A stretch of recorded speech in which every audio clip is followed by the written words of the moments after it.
تو 3 تقسیمیں ہو گئی شرک فی ذات، اللہ کی ذات میں کسی کو شریک کر دینا. یہ سب سے زیادہ نمایاں، سب سے زیادہ جلی، سب سے زیادہ عریاں اور اللہ تعالی کو سب سے زیادہ مبغوض اور ناپسند شرک.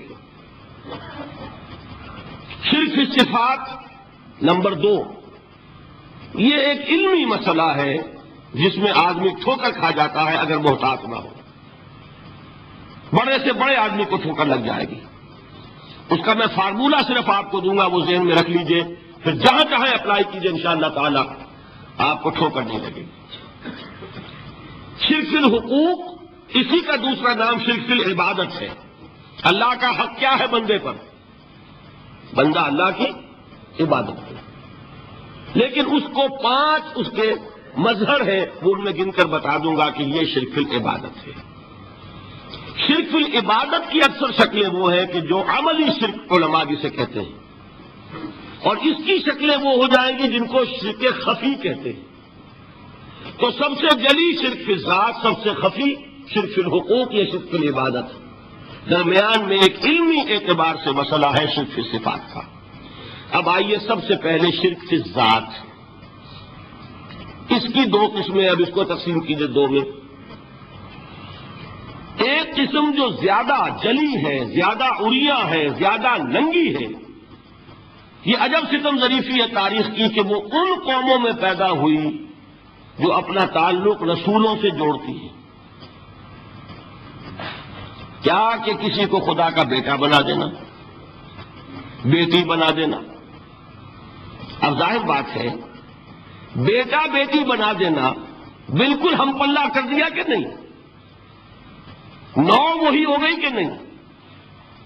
دیکھیے غور کیجیے، گدھے کا بیٹا گدھا ہوگا، گھوڑے کا گھوڑا ہوگا، خدا کا خدا ہوگا. انسانوں میں آ جائیے، سید کا بیٹا سید ہوگا، مغل کا بیٹا مغل ہوگا. یہ بالکل ہم کفو بنا دینے والی بات ہے، بالکل ہم پلہ، ہم جنس، ہم نوع. یہ بدترین شرک ہے. اور آپ کو معلوم ہے یہ شرک کن میں پیدا ہوا؟ یہود کے ایک گروہ میں پیدا ہوا جنہوں نے حضرت عزیر کو خدا کا بیٹا قرار دیا. قالت الیہود عزیر ابن اللہ. سب سے زیادہ پیدا ہوا عیسائیوں میں جنہوں نے حضرت مسیح کو خدا کا بیٹا قرار دیا. اور واقعہ یہ ہے کہ اس گمراہی میں ان سے آگے کوئی نہیں جا سکتا. ان بدبختوں نے یہاں تک صراحت کی ہے کہ مسیح خدا کا صلبی بیٹا ہے. اس لیے کہ 2 لفظ آتے ہیں، ایک ہوتا ہے ابن، ایک ہے ولد. ان میں ذرا فرق ہے. ابن کا لفظ عربی زبان میں کسی اور سینس میں بھی استعمال ہوتا ہے. ابن السبیل کسے کہتے ہیں؟ مسافر کو. تو کیا وہ مسافر اور کیا وہ رستے کا بیٹا ہوتا ہے، سبیل کا بیٹا؟ ابن الوقت کسے کہتے ہیں؟ اپارچونسٹ. ابن الوقت کوئی اصول نہیں. گنگا گئے تو گنگا رام اور جمنا آئے تو جمنا داس. یہ کیا ہے؟ ابن الوقت. لیکن ابن کے معنی جو ہے وہ بیٹے کے بھی ہے، تو تعمیل ہو سکتی ہے. لیکن انہوں نے ولد کہا ہے. ولد کسے کہتے ہیں؟ صلبی بیٹے. یہ بدترین شرک ہے. یہی وجہ ہے کہ قرآن مجید میں آپ دیکھیں گے کہ جتنا غضب اللہ کا ان پر بھڑکا ہے اس عقیدے پر. وَيُنذِرَ الَّذِينَ قَالُوا اتَّخَذَ اللَّهُ وَلَدًا. یہ قرآن نازل ہوا ہے محمد پر صلی اللہ علیہ وسلم تاکہ وہ خبردار کریں انہیں جنہوں نے یہ کہا ہے کہ اللہ نے کسی کو بیٹا بنایا. یہ سورہ کہف میں ہے، اور اگلی سورت سورہ مریم میں تو ایسا غضب اللہ کا ظاہر ہوتا ہے. وَقَالُوا اتَّخَذَ الرَّحْمَنُ وَلَدًا لَقَدْ جِئْتُمْ شَيْئًا إِدًّا تَكَادُ السَّمَاوَاتُ يَتَفَطَّرْنَ مِنْهُ وَتَنشَقُّ الْأَرْضُ وَتَخِرُّ الْجِبَالُ هَدًّا أَن دَعَوْا لِلرَّحْمَنِ وَلَدًا وَمَا يَنبَغِي لِلرَّحْمَنِ أَن يَتَّخِذَ وَلَدًا. انہوں نے کہا کہ رحمان نے کسی کو بیٹا بنایا. تم بہت بڑی گستاخی کی بات کر رہے ہو. تمہاری اس گستاخی کی وجہ سے آسمان پھٹ پڑنے کو ہے، زمین شق ہو جانے کو ہے. اور قریب ہے کہ پہاڑ ایک دھماکے کے ساتھ گر جائے کہ انہوں نے خدا کے لیے بیٹا تسلیم کر دیا، حالانکہ اللہ رحمان اس کی شان اس سے بہت بلند و بالا ہے کہ اس کے کوئی بیٹا ہو۔ اس کی وجہ بھی سمجھ لیجئے کہ بیٹے کی ضرورت کسے ہوتی ہے؟ جو خود فانی ہو۔ کیوں ہے آپ کو طلب بیٹے کی؟ ہم نہ ہوں گے ہمارا نام زندہ رہے گا۔ یہ ایک اٹرنل ہونے کی خواہش ہے، انہیرنٹ، نام چلے گا۔ اسی لیے بیٹی سے آدمی سمجھتا ہے کہ نام نہیں چلتا۔ یہ طلب جو ہے بیٹے کی کیوں ہے؟ بیٹے سے نسل چلتی ہے۔ اس کی ضرورت کس کو ہے؟ جو خود فانی ہے۔ وما ينبغي للرحمن ان يتخذ ولدا، جو خود باقی ہے ہمیشہ کے لیے، اس کو کوئی احتیاج نہیں۔ تو آپ نے بات سمجھ لی، میں بہت مختصر بات کروں گا آج۔ اسی طریقے سے حضرت ابراہیم کی نسل سے تھے جو مکے کے لوگ اور عرب کے لوگ، بنی اسماعیل، جو موحد کامل تھا ابراہیم، جس کو اتنی مرتبہ سند ملی وما کان من المشرکین، ان کی نسل میں وہ لوگ تھے جنہوں نے فرشتوں کو خدا کی بیٹیاں بنا دیا۔ یہ جو ان کی دیویاں تھیں یہ مؤنث، لات، عزا، منات، یہ سب کیا مؤنث نام ہے۔ انہوں نے یہ کہا کہ فرشتے جو ہیں وہ خدا کی بیٹیاں۔ اصل میں عقیدہ کیسے ہوتا ہے؟ انہوں نے کہا بڑے لاڈلے ہیں، لاڈلی ہوتی ہے بیٹی بہت زیادہ، تو یہ خدا کی بیٹیاں ہیں۔ ہوتے ہوتے ان کا یہ عقیدہ ایسا پکا ہوا کہ بجائے استعارے کے اب انہوں نے حقیقت بنا دیا یہ خدا کی بیٹیاں ہیں۔ ان پر قرآن مجید نے کئی جگہ پر ذرا ایک لطیف انداز میں طنزیہ پیرائے میں بھی کہا ہے کہ بھائی تم نے خوب کیا، انہوں نے الاٹ کیا تو بیٹا تو کیا، تم نے اللہ کو الاٹ کی تو بیٹیاں کی، جو تمہیں خود پسند نہیں۔ الکم البنون، تمہارے لیے بیٹے ہو، وَلَهُ الْبَنَاتُ، اور اس کے لیے بیٹیاں۔ تو یہ تو ذرا ایک لطیف انداز ہے، طنزیہ کرایا ہے، لیکن ان تینوں کو اب آپ ایک جگہ کر لیجئے۔ بیٹا بیٹی قرار دینے کا شرک، یہ کیا ہے؟ شرک فی الذات، ہر اعتبار سے اللہ کا مثل بنا دینا، ہم کف بنا دینا، ہم پلہ بنا دینا، ذات میں شریک کر دینا، یہ بدترین شرک ہے۔ یہی وجہ ہے، دیکھیے قرآن مجید کی عظیم ترین سورت کون سی ہے؟ سورہ اخلاص، جو ایک تہائی قرآن کے مساوی حضور نے قرار دیا، جس کو سنو سے قرآن کے مساوی، وہ در حقیقت کسی شرک کی نفی پر ہے۔ قل هو اللہ احد اللہ الصمد لم یلد ولم یولد ولم یکن له کفوا احد۔ یہی آیا اس میں سورہ بنی اسرائیل کی آیت آخری میں نے سنائی تھی، وَقُلِ الْحَمْدُ لِلَّهِ الَّذِي لَمْ يَتَّخِذْ وَلَدًا، کہو کہ کل شکر اور کل تعریف اس اللہ کے لیے جس نے کسی کو اپنا بیٹا بیٹی نہیں بنایا۔ ولد دونوں پر جاتا ہے، اولاد جیسے آپ کہتے ہیں، اولاد بیٹا بیٹی شریک ہوتے ہیں، نہ اس کا کوئی بیٹا نہ اس کی کوئی بیٹی، نہ وہ جنا گیا نہ اس نے کوئی جنا۔ ایک قسم تو یہ ہوئی شرک فی الذات کی۔ دوسری قسم کیا ہے؟ یہ ان مذاہب میں ہوئی ہے جو نبیوں اور رسولوں کی طرف نسبت نہیں رکھتے بلکہ فلسفیانہ مذاہب ہیں۔ ہندوستان کے اکثر مذاہب فلسفیانہ ہیں۔ فلسفیانہ مذاہب میں یہ شرک فی ذات کس شکل میں پیدا ہوا؟ دو شکلیں پیدا ہوئیں، ایک ہمعوست اور ایک حلول۔ حلول کیا ہے؟ اللہ نے کسی انسان کے اندر اپنے آپ کو حل کر دیا، انسانی شکل میں وہ خود ظاہر ہو گیا، اوتار کا عقیدہ، انگلش میں گاڈ انکارنیٹ۔ عیسائیوں میں بھی حضرت مسیح کو گاڈ انکارنیٹ بھی قرار دیا جاتا ہے، خود خدا نے یہ شکل اختیار کر لی۔ رام چندر جی ہوں، کرشن جی مہاراج ہوں، کیا ہے؟ یہ اوتار ہیں۔ اللہ نے ان میں حلول کیا یا اللہ نے ان کی شکل میں ظہور کیا؟ سمجھ میں آ گیا؟ اور ایک عقیدہ کیا ہے؟ یہ بڑا فلسفیانہ مسئلہ ہے، دیکھیے بڑا ٹیڑھا مسئلہ ہے یہ، لیکن میں اس وقت اس کی تفصیل میں نہیں جاؤں گا، بہت باریک باتیں ہو جائیں گی۔ مسئلہ کیا ہے کہ اگر خدا کو مان لے تو پھر سوال یہ ہے کہ خدا نے اس کائنات کو کیسے پیدا کیا؟ یہ ایک سوال آتا ہے ذہن میں، جس کے نہیں آتا وہ کہے گا پاگل پن ہے، خامخواہ اس پر کیوں سوچتے ہیں، لیکن جس کے ذہن میں سوال آ گیا اس کے لیے بڑی مصیبت ہو جاتی ہے۔ وہ تو سوچتا ہے انسان کا اختیار نہیں ہوتا اپنے ذہن پر، وہ لاکھ روکے اسے مت سوچو، وہ اور سوچے گا۔ یہ مصیبت ہے فلسفیوں کی، کیسے پیدا کیا؟ اب ایک تصور تو یہ ہے کہ جیسے یہ میز ہے، بڑھئی نے بنایا اس کو، بڑھئی علیحدہ ہے، میز علیحدہ ہے، لیکن اس میں یہ بات ماننی پڑے گی کہ پہلے کوئی چیز تھی جس سے میز بنائی، لکڑی تو تھی نا، اس سے میز بنائی۔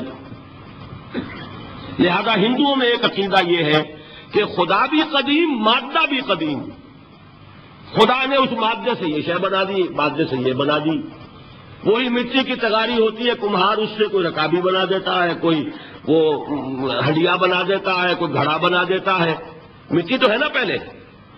تو مادہ بھی قدیم، خدا بھی قدیم، اور مادے سے خدا نے یہ شکلیں بنا دی۔ ٹھیک، یہ بھی سنویت ہو گئی، توحید تو ختم ہو گئی۔ تو جن لوگوں کا ذہن تھا توحیدی لیکن اس مسئلے میں الجھ گئے، انہوں نے ایک اور شکل تجویز کی کہ خدا خود ہی اس شکل میں تبدیل ہو گیا۔ کیسے؟ جیسے برف پگھلتی ہے تو پانی بن جاتا ہے۔ پانی کہاں سے آیا؟ برف سے۔ اب کوئی پوچھے برف کہاں ہے؟ بھائی یہی پانی ہے، یہی برف ہے یا نہیں؟ اسی پانی کو آگ کے اوپر آپ نے رکھ دیا، وہ بھاپ بن گئی۔ اب آپ کہیں برف کہاں ہے، پانی کہاں ہے؟ یہی بھاپ جو ہے یہی در حقیقت پانی ہے، یہی بھاپ جو ہے یہی برف ہے۔ یہ ہے وہ ہماؤس پینتھیزم جس کو انگریزی میں کہتے ہیں، کہ خود خدا نے روپ دھار لیا اس کائنات کا۔ یہ دو فلسفے ہیں۔ کیا ہے یہ؟ بدترین شرک ہے۔ پہلی، اگر شکل ہے تو وہ انسان خدا قرار پا گیا، جس کو اوتار مانا وہ خدا ہو گیا کہ نہیں؟ اور دوسری شکل میں تو ہر چیز ہی خدا ہے، یہ بھی خدا، یہ بھی خدا، پتھر بھی خدا، درخت بھی خدا، ہر چیز خدا۔ اس لیے کہ وہ برف پگھلی ہے تو پانی بنا ہے، وہ پانی چاہے زیر زمین آ رہا ہے، وہ پانی چاہے زمین کے اوپر دریا کی شکل میں آ رہا ہے یا زمین میں سوتے چل رہے، پانی تو وہی برف ہے جو پہاڑوں پر ہمالیہ پر پڑا ہوا ہے، وہی پگھل رہا ہے، یہ کچھ بن رہا ہے۔ یہ ہے شرک فی الذات کی دوسری قسم جو دنیا میں رہی، پینتھیزم اور انکارنیشن، یا حلول اور ہماؤس۔ سمجھ میں آگے؟ اب میں ایک بات آپ سے عرض کروں گا، اللہ کا اس امت پر بہت بڑا فضل ہے جس کا آپ کو شکر ادا کرنا چاہیے۔ اس نوع کے شرک سے یہ امت 15ویں صدی شروع ہو جانے کے باوجود تاحال بحیثیت مجموعی محفوظ ہے۔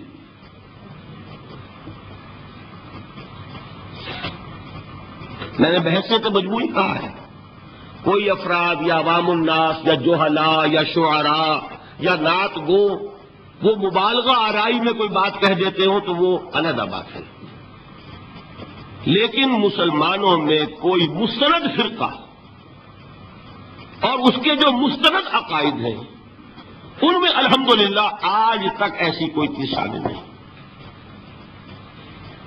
اس کا جب آپ تقابل کریں گے نا، آپ کا کیا خیال ہے عیسائیوں کو حضرت مسیح سے کتنی محبت تھی؟ اس کا تقابل کیجئے جو محبت مسلمانوں کو رہی حضور کے ساتھ، عیسائیوں کی محبت اس سے عشیر نہیں بنے گی۔ اس محبت کے باوجود کہ ہمیں 10 گنا 100 گنا 1000 گنا زیادہ محبت ہے حضور کے ساتھ، لیکن دیکھیے کہ انہوں نے خدا کا بیٹا بنا دیا۔ یہاں کسی نے حضور کے بارے میں یہ بات آج تک کہی؟ یہ بہت بڑا کنٹراسٹ ہے نا. یہ در حقیقت عقیدت اور محبت کا غلوم ہوتا ہے. تو عقیدت اور محبت کی کمی تو یہاں بھی نہیں، الحمدللہ ان سے زائد ہے. لیکن الحمدللہ ثم الحمدللہ ثم الحمدللہ خدا کا بیٹا تو کسی نے نہیں بنایا. اچھا میں ایک اور کنٹراسٹ آپ کو دکھاتا ہوں تاکہ آپ اللہ کا شکر کریں. حضرت علی کی کیا نسبت ہے حضور کے ساتھ؟ نبی اور امتی. حضرت علی کو خدا کہنے والے پیدا ہوئے کہ نہیں؟ بتائیے نا. کیا وجہ ہے کہ علی کو خدا کہنے والے پیدا ہوئے لیکن محمد کو خدا کہنے والا پیدا نہیں ہوا صلی اللہ علیہ وسلم ورضی اللہ تعالی عنہ؟ بہت اہم بات ہے، غور کیجیے گا. حالانکہ حضرت علی کا رتبہ کہاں، حضور کا کہاں. آج بھی آپ دیکھیے آپ کے جاہل عوام کے زبان پر نعرہ یا علی مدد کا ہوتا ہے یا محمد مدد کسی نے کہا آج تک؟ یہ یا محمد لکھنے کے کام آتا ہے صرف. وہ مسجد پہ لکھ دو تاکہ پتہ چل جائے یہ فلاں فرقے کی مسجد ہے، دوسرا خود ہی بھاگ جائے وہاں سے. یہ صرف کس کام کے لیے ہے؟ باقی جہاں اصل میدان میں بات آتی ہے کوئی نعرہ لگاتا ہے یا محمد مدد. محمد کا رتبہ اونچا یا علی کا؟ تو ان سے کیوں نہیں مدد مانگی؟ یہ سوالات آپ کے سامنے رکھ رہا ہوں میں. پھر یہ کہ جس طریقے سے کہ غوث اعظم کو پکارا جاتا ہے کیا محمد کو پکارا جاتا ہے؟ کیا نسبت ہے؟ حضرت علی تو پھر بھی صحابی ہے، خلیفہ چہارم ہے، حضور کے چچا داد بھائی ہیں، داماد ہیں. غوث اعظم تو بہرحال وہ نسبت تو نہیں ہے. دیکھیے میں اس کا تعلق جوڑتا ہوں ختم نبوت سے. جس طرح اللہ نے خصوصی حفاظت فرمائی ہے قرآن کی، اسی طرح خصوصی حفاظت فرمائی ہے محمد رسول اللہ. یہ اسپیشل پروٹیکشن ہے، ورنہ نہیں ہو سکتی تھی. یہ خصوصی تحفظ ہے اللہ کا. یہاں بگاڑ پیدا ہو جائے تو صحیح کون کرے گا؟ اب حضرت مسیح کی اصل حقیقت تو حضور نے آگے بتا دی. ذالک عیسی ابن مریم قول الحق الذی فیہ یمترون ما کان للہ ان یتخذ ولدا سبحانہ. یہ حضور نے آ کر حضرت مسیح کی حقیقت بیان کرنے کی نہیں. سورہ مریم کی یہ آیات سنی تھی نجاشی رحمت اللہ علیہ نے جب حضرت جعفر ابن ابی طالب کی زبان سے، تو کیا کہا تھا تنکا اٹھا کر، خدا کی قسم جو ان آیات میں مسیح کا مقام بیان ہوا ہے مسیح اس سے تنکا بھر بھی زیادہ نہیں ہے. لیکن اگر محمد الرسول اللہ کو خدا کا بیٹا بنا دیا گیا ہوتا یا خدا بنا دیا گیا ہوتا تو کون آتا اس کی اصلاح کے لیے؟ جیسے قرآن مجید کا تحفظ ہے ایسے ہی محمد الرسول اللہ کا تحفظ ہے. وہ تحفظ ہوا کیسے ہے؟ جتنا قرآن مجید نے ایمفیسائز کیا حضور کی بشریت کو، قل انما انا بشر مثلکم، اے نبی ان کو بتاتے رہیے، بار بار بتائیے کہ مجھے کچھ اور نہ بنا لینا، میں بھی بشر ہوں، انسان ہوں. ہاں مجھ پر وحی ہوتی ہے، تم پر نہیں ہوتی، یہ فرق ہے. میں رسول ہوں، تم نہیں ہو. یہ بعد میں ذرا اور مسئلہ میں واضح کروں گا. ابھی صرف یہ نوٹ کیجئے کہ یہ تحفظ جو ہے، جیسے قرآن کو تحفظ دیا لیکن اس کے لیے ذرائع بھی ہے نا. یہ حفظ قرآن کا سلسلہ جو ہے یہ اس کا ذریعہ بنا. یہ رمضان میں تراویح جو ہے اس کا ذریعہ بنی. ہمارے ملکوں کے اندر تو حفاظ کو مسجدیں نہیں ملتی، تلاش کرتے پھرتے ہیں. اور ایک جیسا کہ اینول جشن ہوتا ہے قرآن مجید کا، ہر حافظ اپنا حفظ تازہ کر رہا ہے، حفاظ لگے ہوئے ایک دوسرے کے ساتھ تازہ کرنے میں. یہ ذریعہ ہے اللہ تعالیٰ نے کہ جس کے ذریعے سے قرآن کو محفوظ کیا. تو حضور کو جو حفاظت دی اس کا ایک طریقہ کیا ہوا؟ قرآن مجید میں حضور کی بشریت کا نمایاں کرنا، اور دوسرا یہ کہ خود حضور نے ایسی باریک بینی سے روکا یہ بھی آپ کو پسند نہیں تھا کہ میں آؤں تو تم کھڑے ہو جاؤ. سنا کہ نہیں سنا آپ نے؟ صحابہ کو آپ روکتے تھے. ایک صحابی کی زبان سے نکل گیا ماشاء اللہ و ما شئت، جو اللہ چاہے اور جو آپ چاہیں. فوراً ٹوک دیا اجعلتنی للہ ندا، کیا تم نے مجھے خدا کا مد مقابل بنا دیا؟ مشیت صرف اس کی ہے. یہ روک ٹوک، یہ وہ چیزیں ہیں کہ جس کی بنا پر اللہ نے تحفظ عطا کیا ہے. یہ جو آپ نے فرمایا میری قبر کو کسی جلسے اور جشن کا مرکز نہ بنا لینا، فرمایا کہ نہیں فرمایا؟ اللہ تعالیٰ لعنت فرمائے بنی اسرائیل پر کہ انہوں نے اپنے نبیوں کی قبروں کو وہ میلہ گاہ بنا دیا. یہ ساری وہ ہیں، یہ تحفظات ہیں، یہ بچاؤ ہے. یہ امت کو متنبع کیا جا رہا ہے کہ محبت اور عقیدت کا غلو جیسے پہلے ہوا، یا اہل الکتاب لا تغلو فی دینکم، اے کتاب والو اپنے دین میں غلو سے کام نہ لو. یہ غلو محبت، غلو عقیدت ہے جس کی بنا پر وہ خدا کے بیٹے بنا دیے گئے. اور اگر وہ ہوتا یہاں اللہ کا نہ معلوم اللہ کے برابر کس طریقے سے حضور کو بنا دیا جاتا. لیکن قرآن نے خود حضور نے اس کی پیش بندی کی، جس کا ظہور ہم دیکھ رہے ہیں کہ اللہ کے فضل و کرم سے یہ امت کا حال بحیثیت مجموعی محفوظ ہے. البتہ دیکھیے شاعروں کی باتیں اور ہوتی ہیں، اور عوام کی اور واعظوں کی اور نعت گوؤں کی باتیں جو ہے وہ اور ہیں. میں جس چیز کی نفی کر رہا ہوں وہ علماء کی بات ہے. شاعروں کا تو قرآن مجید کے اندر خود ہی بھاڑا پھوڑ دیا اللہ نے. وَالشُّعَرَاءُ يَتَّبِعُهُمُ الْغَاوُونَ أَلَمْ تَرَ أَنَّهُمْ فِي كُلِّ وَادٍ يَهِيمُونَ إِنَّهُمْ يَقُولُونَ مَا لَا يَفْعَلُونَ. مبالغہ نہ کرے تو شعر میں رنگ ہی پیدا نہیں ہوتا. پھر شعر کائے کو کہنا ہے نثر کہو بھائی. مبالغے سے اس میں ایک تاثیر پیدا ہوتی ہے. وہ مبالغے ہمارے شاعروں نے ہمارے نعت گوؤں نے کیے ہیں، اور اس میں اللہ تعالیٰ انہیں معاف کرے بالکل اوتار کر الفاظ بھی استعمال کر دیے. وہی جو مستوی اشتھا خدا ہو کر اتر پڑا وہ مدینے میں مصطفیٰ ہو کر. بتائیے رام چندر جی کے بارے میں جو عقیدہ ہے، اب کیا فرق رہ گیا؟ بال برابر فرق ہے یا کوئی؟ اور نکتے پیدا کرتے ہیں. مدینے کی مسجد میں منبر کے اوپر بغیر عین کا ایک عرب ہم نے دیکھا. کیا سمجھ میں آیا؟ عرب نے سے عین نکالا، کیا بنا؟ یہ نکتہ آفرینی ہے. اسی طریقے سے ہماری شاعری میں کچھ ہمعوس کا رنگ بھی پیدا ہو گیا ہے. خود کوزاؤ، خود کوزا کرو، خود گلے کوزا، خود رند صبو کش، خود برسر آ کوزا خریدار بے آمد دشکش تو روا شد.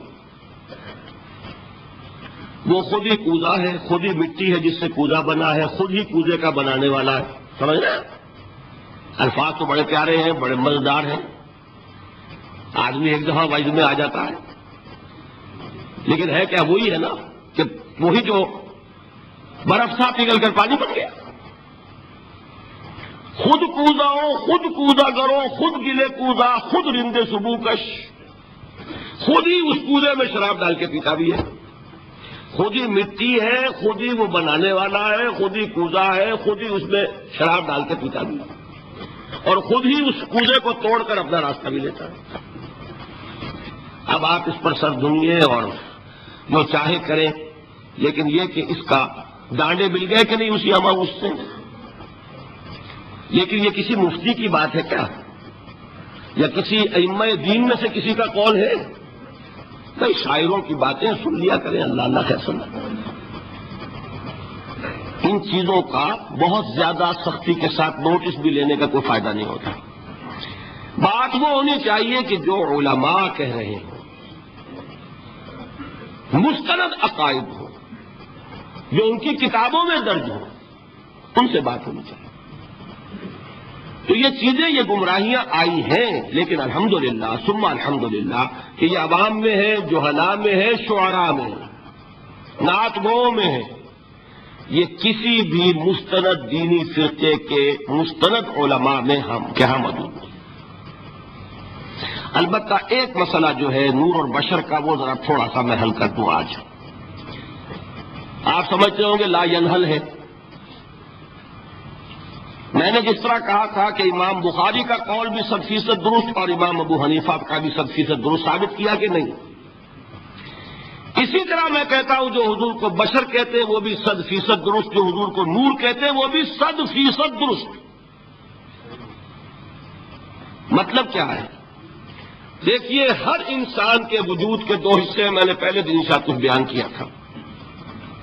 ایک خاکی وجود، اور اینیمل بینگ جو حیوان ہے ہمارا، ایک وہ روح ربانی جو اس میں پھونکی گئی۔ آدم میں جب وہ روح پھونکی گئی تب وہ مسجود ملائک بنے۔ فَإِذَا سَوَّيْتُهُ وَنَفَخْتُ فِيهِ مِن رُوحِي فَقَعُوا لَهُ سَاجِدِينَ۔ دو جگہ آئے تھے قرآن مجید میں، ایک شوشے کے فرق کے بغیر، سورہ حجر اور سورہ صاد۔ جب میں اس کو پوری طرح تیار کر لوں اور اس میں اپنی روح میں سے پھونک دوں تو گر پڑنا اس کے سامنے سجدے میں۔ ہمارا جو خاکی وجود ہے وہ ظلمانی ہے، اور جو ہمارا روحانی وجود ہے وہ نورانی ہے۔ اس کی نسبت کس سے ہے؟ اللہ سے۔ بات سمجھ میں آئی؟ لیکن ہم نے اپنے اس نورانی وجود کو اپنے خاکی ظلمانی وجود میں دفن کیا ہوا ہے، اور محمد الرسول اللہ صلی اللہ علیہ وسلم کا وہ نورانی وجود آپ کے اس خاکی وجود پر اس درجے غالب تھا کہ وہ خاکی وجود معدوم کے درجے میں ہے، لیکن وہ حضور صلی اللہ علیہ وسلم پر اثر انداز نہیں ہو سکتا۔ وہی خاکی وجود ہے جسے ہم نفس کہتے ہیں۔ نفس غلبہ کر سکتا ہے محمد پر صلی اللہ علیہ وسلم۔ حضور کی شخصیت کی نورانیت نے آپ کی شخصیت کے خاکی وجود کا احاطہ کیا ہوا ہے، ہماری شخصیت کی ظلمانیت نے ہماری اس نورانیت کو گل کیا ہوا ہے، دفن کیا ہوا ہے، چھپایا ہوا ہے۔ بس یہ فرق ہے۔ انہیں آپ کہہ لیں نور، صحیح ہے، ان کی نورانیت غالب ہے۔ یہی بات ہے جو حضور نے اس طرح سمجھائی۔ دیکھو، ہر انسان کے ساتھ ایک شیطان ہوتا ہے۔ اب کسی صحابی نے بڑی جرت سے کام لیا، پوچھ لیا حضور کہ آپ کے ساتھ بھی ہے؟ ہر انسان کے ساتھ جو کہا نا، تو انسان تو ہے آپ بھی، کیونکہ آپ کے ساتھ بھی ہے۔ آپ نے فرمایا ہے، لیکن میں نے اسے مسلمان کر رکھا ہے۔ بات ختم ہو گئی۔ نفی نہیں ہے، وہ میرے تابع ہے، میرا مطیع ہے، مجھے غضب نہیں پہنچا سکتا ہے تو صحیح، لیکن نہ ہونے کے درجے میں آ گیا کہ نہیں؟ یہ ہے فرق سارا۔ اور میں یہاں پہ کوٹ کرنا چاہتا ہوں ایک بہت بڑے بریلوی مکتب صرف کے عالم دین صاحبزادہ، نام میرے ذہن سے ایک دم اتر گیا، فیض الحسن، اللہ تعالیٰ ان کی خطاؤں سے درگزر فرمائے، ان کی مغفرت فرمائے۔ آپ نے سنا ہوگا نا نام۔ انہوں نے ایک روز تقریر کی جو میں نے سنی، اور تقریر کہاں کی؟ ساہیوال میں۔ وہاں کا ایک بہت مشہور چوک ہے، مہاجرین، مسجد مہاجرین کہلاتی ہے، وہاں تقریر کی میں نے سنی۔ ان کے الفاظ یہ تھے کہ کیا آپ لوگ ہمیں جاہل سمجھتے ہیں؟ کیا ہمیں عربی نہیں آتی؟ کیا ہم نے قرآن نہیں پڑھا جس میں بار بار یہ لکھا ہوا ہے کہ حضور بشر ہیں؟ حضور بشر ہیں، لیکن اصل میں ہم حضور کی بشریت کو نمایاں کرنے کو سوء ادب سمجھتے ہیں۔ بات سمجھیے آپ نے، اس قدر پیاری بات ہے۔ انہوں نے کہا کہ آپ کے باپ کا نام کیا ہے؟ عبد الرحمان۔ آپ عبد الرحمان کہہ کے پکارتے ہیں انہیں؟ ابا جان۔ ابھی آپ نے وہ آیات سنی، حضرت ابراہیم نے اپنے مشرک باپ کو یا ابت ہے، یا ابت ہے، بڑا پیارا ترجمہ کیا، ابا جان، ابا جان۔ کیا نام لیں گے؟ آپ کے باپ کا نام ہے، نام نہیں لیتے آپ، کیوں؟ ادب کی وجہ سے۔ اسی وجہ سے ہم در حقیقت حضور کی بشریت کو نمایاں کرنے کو سوء ادب سمجھتے ہیں، ورنہ کوئی ہم جاہل ہیں، ہمیں عربی نہیں آتی، ہم نے قرآن نہیں پڑھا، ہم جانتے ہیں کہ وہ بشر ہے۔ بات سمجھ میں آئی؟ کتنی آسانی سے مسئلہ حل ہوتا ہے، بشرطے کہ نیت حل کرنے کی ہو۔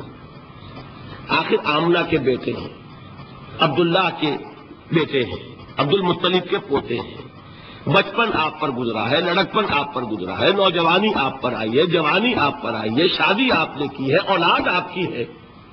کون بے وقوف احمق ہوگا کہ جو آپ کی بشریت کا انکار کرے گا؟ لیکن یہ کہ جس طریقے سے اس کو بیان کیا جاتا ہے وہ ایک مسئلہ بن گیا اختلافی، وہ رد و قضا اور کھینچ تان، اور اس میں بھی سمجھ لیجئے مثلکم پر جو ایمفیسس بعض حضرات دے دیتے ہیں اپنے توحیدی، جو ان کے اندر ایک مزاج ہے، اللہ تعالیٰ ان کے مزاج کو اور پختہ کرے، لیکن اس میں بھی مبالغہ کیا جاتا ہے۔ ایک حدیث مجھ سے سنیے جس میں حضور نے مثل کا انکار کیا۔ مثلکم کا مطلب اگر کسی نے یہ سمجھا کہ بالکل ہم جیسے ہیں تو بہت بڑی مغالطے میں۔ حضور صوم وصال سے منع فرماتے تھے، خود رکھتے تھے۔ صوم وصال کیا ہے؟ آج روزہ رکھا، شام کو افطار نہیں کیا، وہی روزہ رات بھر چل رہا ہے، اگلے دن بھی چل رہا ہے، شام تک کو جا کے پھر کھولا تو 2 دن کا صوم وصال ہو گیا۔ اگلے دن بھی نہیں کھولا، چلا تو 72 گھنٹے کا صوم وصال ہو گیا۔ یہ کیا ہے؟ صوم وصال۔ خود رکھتے تھے اور صحابہ کو روکا۔ صحابہ میں سے کسی نے ہمت کر لی، حضور آپ خود رکھتے ہمیں روکتے؟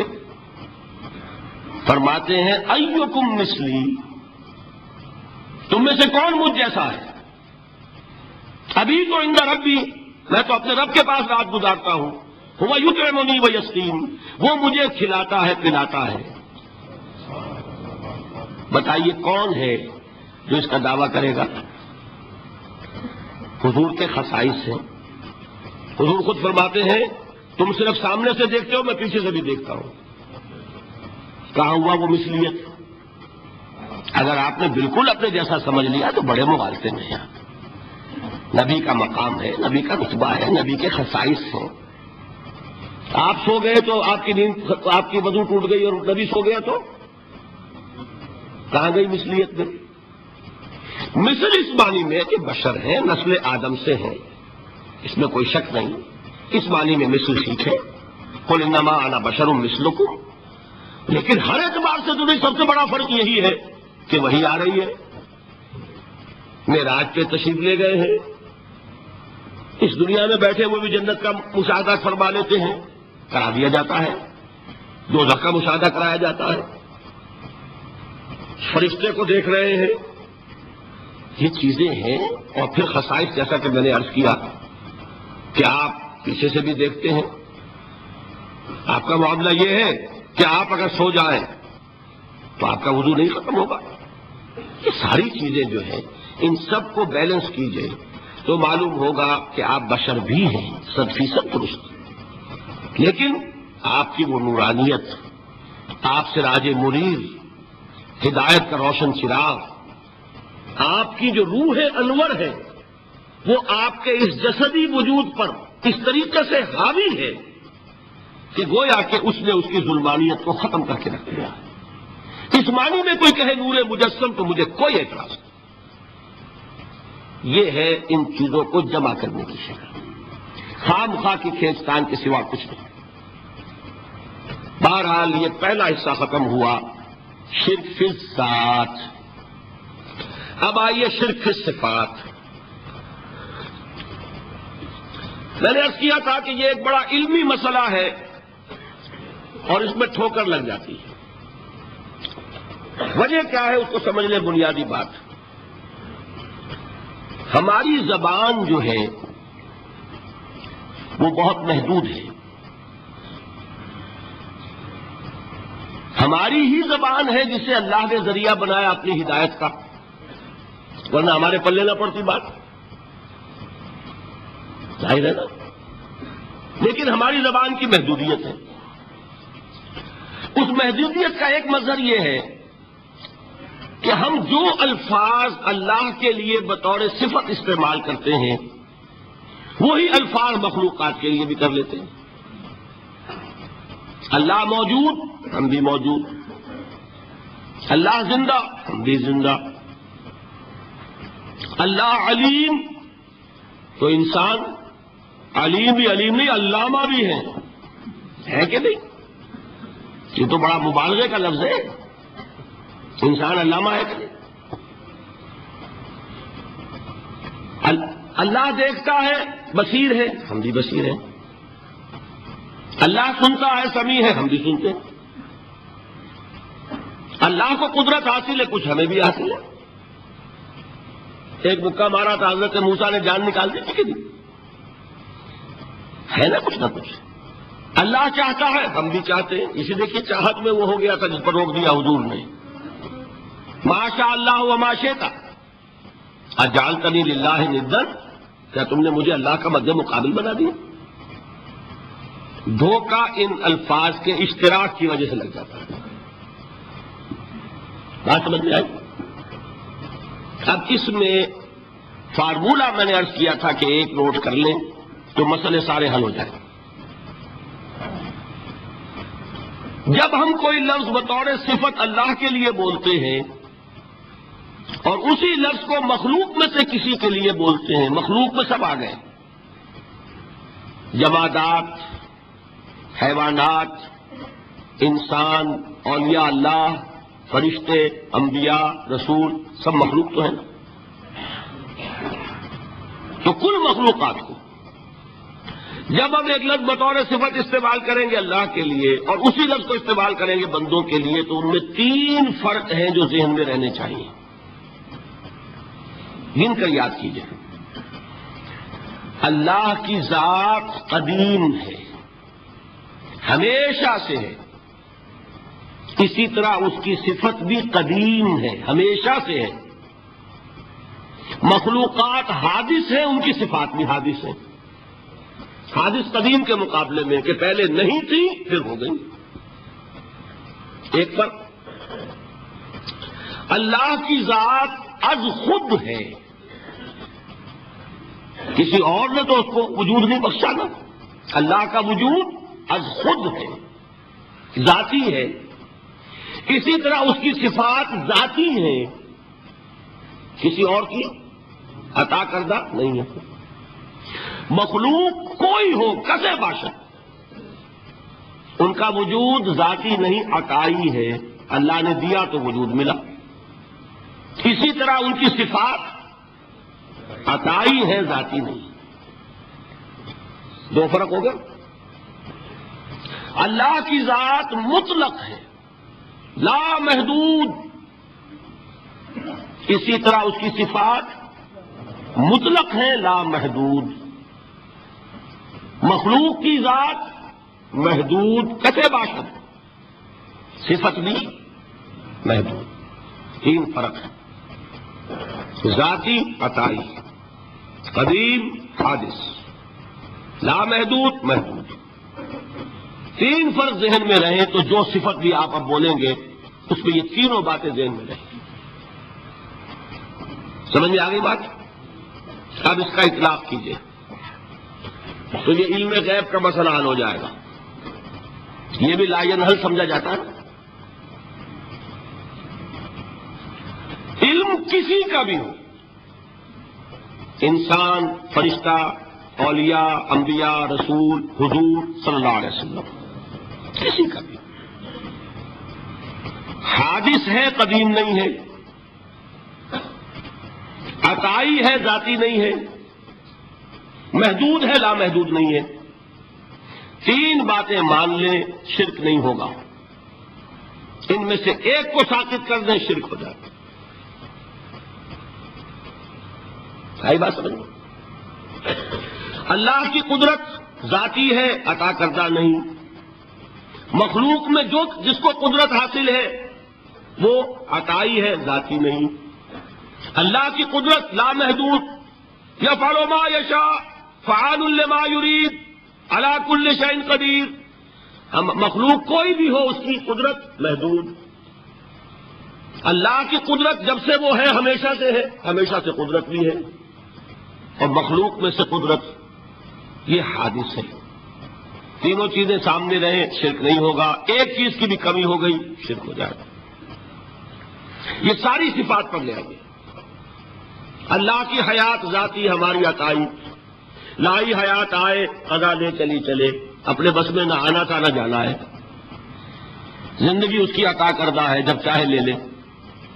اللہ کی حیات بھی ایسی ہے کیا؟ ذاتی الحی. ہماری حیات محدود، ویسے بھی محدود، موت آئے گی شاید ختم ہو جائے. چلیے موت ختم نہیں کرتی، ہم سمجھتے ہیں کہ وہ ہماری ابدی ہے. محدود اس معنی میں تو ہے کھانے کو نہ ملے تو کمزوری، ذرا کام کیا تو تکان، نیند بھی آ رہی ہے اونگ بھی آ رہی ہے. اور اس کی حیات الحی القیوم لا تاخذہ سنۃ ولا نوم. حیات ذاتی ہے، لامحدود ہے اور قدیم ہے. یہاں حیات عطائی ہے اور حادث ہے اور محدود ہے، ساری صفات. اس کو ذہن میں رکھ لیجئے. تو اب دو مسئلے میں یہاں حل کر دوں. جو لوگ کہتے ہیں حضور کو علم غیب نہیں تھا اور جو کہتے ہیں تھا، بدقسمتی سے دونوں نے ڈیفینیشن علیحدہ کر لی. جو ڈیفینیشن نفی کرنے والوں نے کی ہے اس کی وجہ سے، اس کے اعتبار سے واقعتاً نہیں تھا. انہوں نے ڈیفینیشن یہ کی ہے، تعریف یہ کی ہے، وہ علم جو خود حاصل ہو جائے. اللہ کا عطا کردہ علم جو ہے وہ کہتے ہیں وہ غیب نہیں ہے. تو وہ بھی مانتے ہیں کہ ہر علم جو حضور کو حاصل ہے وہ اللہ کا عطا کردہ. میں صاحب عالم میں یہ سارے مرحلے میں نے طے کیے نا اپنے زمانہ طالب علمی میں. مولانا منظور احمد شاہ صاحب ہیں ساہیوال میں، میں ان کے پاس حاضر ہوا. میں نے کہا جی یہ مسئلہ کیا ہے علم غیب کا، مجھے ذرا سمجھائیں.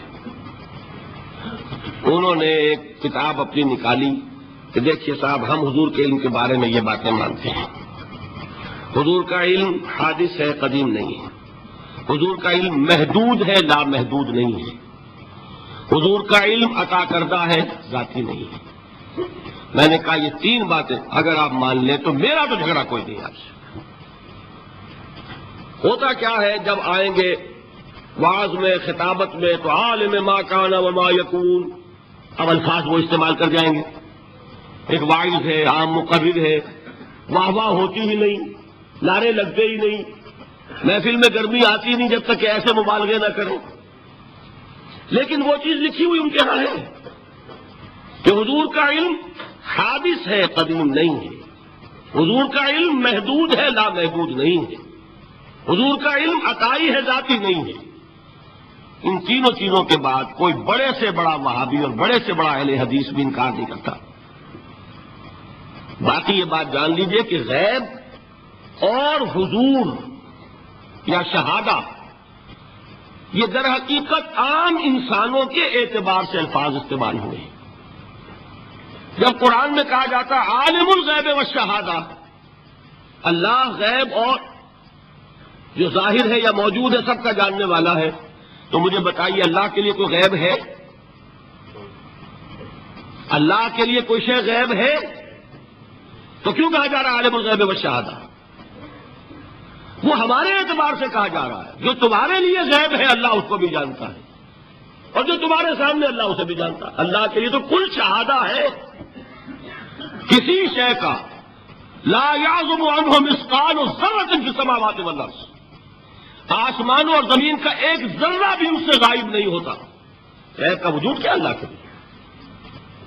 تو یہ الفاظ مستعمل ہے ریلیٹو ہمارے اعتبار سے، اور ہمارے اعتبار سے جو شے غیب ہے اس میں سے ایک حصہ اللہ دیتا ہے نبی کو، تبھی تو نبی بنا.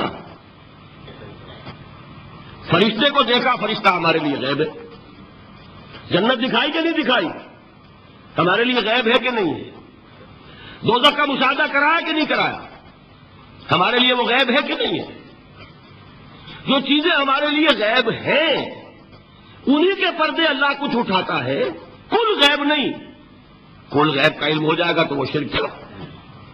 کل کا لفظ جہاں آیا شرک ہوا. جب آپ کہہ رہے ہیں محدود ہے لامحدود نہیں ہے تو کل کا لفظ استعمال نہیں کر سکتے. لیکن غیب میں سے کچھ علم دیا گیا تبھی تو نبی بنا، ورنہ میرے اور نبی میں فرق کیا ہوا پھر؟ البتہ یہ کہ وہ غیب کا علم ہو یا حاضر کا علم ہو، سائنٹیفک نالج ہو یا وحی کا علم ہو، کوئی بھی علم ہو، آیت الکرسی کے الفاظ نوٹ کیجئے، یعلم ما فی السماوات و ما فی الارض، وہ جانتا ہے، ولا یحیطون بشیء من علمہ الا بما شاء، مخلوق میں سے کوئی بھی اس کے علم میں سے احاطہ نہیں کر سکتا مگر جتنا وہ چاہے. اب یہ بات علیحدہ ہے کہ ہم کون ہیں طے کرنے والے کہ ناپیں بیٹھ کر کے اللہ نے ابراہیم کو کتنا علم دیا؟ ہم ناپ سکتے ہیں؟ عیسیٰ کو کتنا دیا ہم جان سکتے ہیں؟ تو ابراہیم کا، موسیٰ کا، عیسیٰ کا نہیں ناپ سکتے تو محمد رسول اللہ کا کہاں ناپیں گے؟ یہ پاگل پن ہے، یہ ہے جو غلطی ہوتی ہے. ہم کون ہیں طے کرنے والے؟ اللہ نے اپنے نبی کو دیا جو دیا، بات ختم. کل نہیں کہیں گے، کل کہا شرک ہو جائے گا، ذاتی کہا شرک ہو جائے گا. عطائی ہے، جو دیا اللہ نے دیا، اور کل نہیں دیا، جتنا چاہا دیا.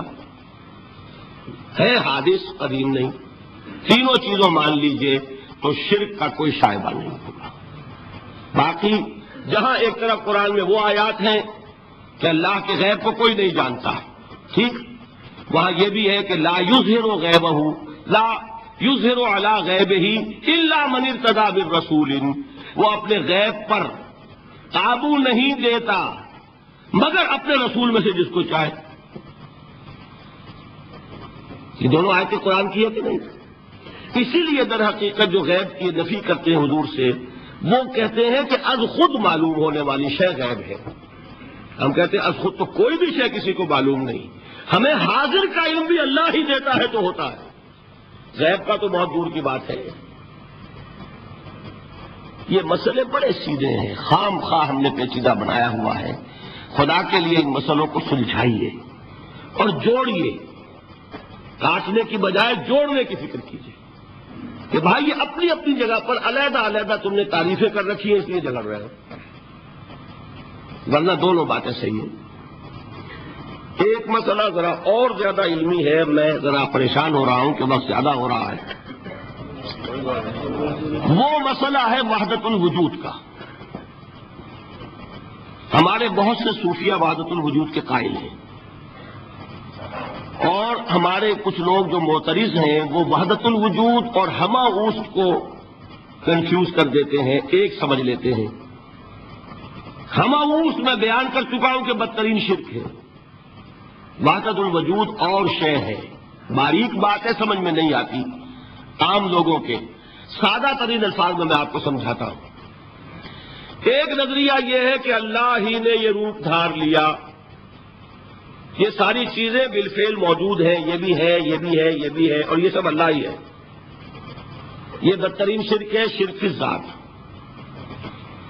ایک لوگوں کی رائے یہ ہے کہ یہ کچھ ہے ہی نہیں، یہ شراب ہے. شراب میں کیا ہوتا ہے؟ آپ کو پانی نظر آتا ہے نا؟ ہوتا ہے پانی؟ نہیں. ہر چند کہے کہ ہے، نہیں ہے، ہے ہی نہیں. بس اللہ ہی ہے، یہ ہے ہی نہیں.